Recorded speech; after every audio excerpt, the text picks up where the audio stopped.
অসংখ্য অসংখ্য ধন্যবাদ শ্রোতাবাদের নওশাদ আহমেদ সম্পাদিত শুধু আপনারা উপভোগ করতেছেন তিরুকবাড়িয়া ফুটবল একাডেমি কর্তৃক আয়োজিত আজকের নকআউট ফুটবল টুর্নামেন্টের আজকে প্রথম রাউন্ডের চতুর্থ ম্যাচ। খেলার ফলাফল মহাদত্তর ফুটবল একাডেমি আজকে নোরানি ফুটবল একাডেমি আনন্দজি বগুড়া 1। সম্পাদিত শুধু সেই সাথে আপনাদের সুবিধার্থে জানিয়ে রাখি আগামী বৃহস্পতিবার বিকাল 3:00 এই মাঠে প্রথম সেমিফাইনাল ম্যাচ অনুষ্ঠিত হবে।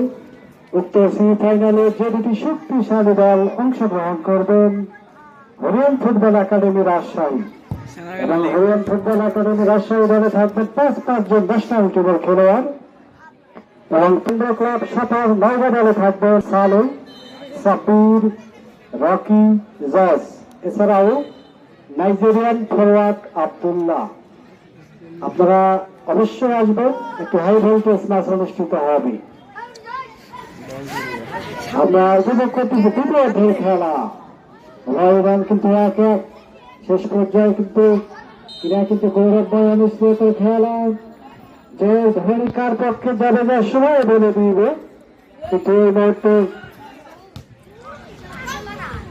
1-1 আক্রমণে যার একটা চিন্তা চেতনা লড়াই বল দখলের লড়াই শেষ পর্যায়ে জুয়েল বাড়িয়েছেন স্টপার ব্যাক জীবন দলীয় অধিনায়ক জ্ঞান প্রান্তে দাঁড়িয়েছেন আলোক চমৎকার ভাবে টুকাটের সামনে দাঁড়ালেন আবারও চমৎকার ভাবে নিজেদের মধ্যে আদান প্রদান আবারও সে জুয়েল বালাস রকেট কাকে দেবেন চমৎকার ভাবে 1, 2, 3, 4 জনকে কাটানোর একটা প্রচেষ্টা মাজিক জটলা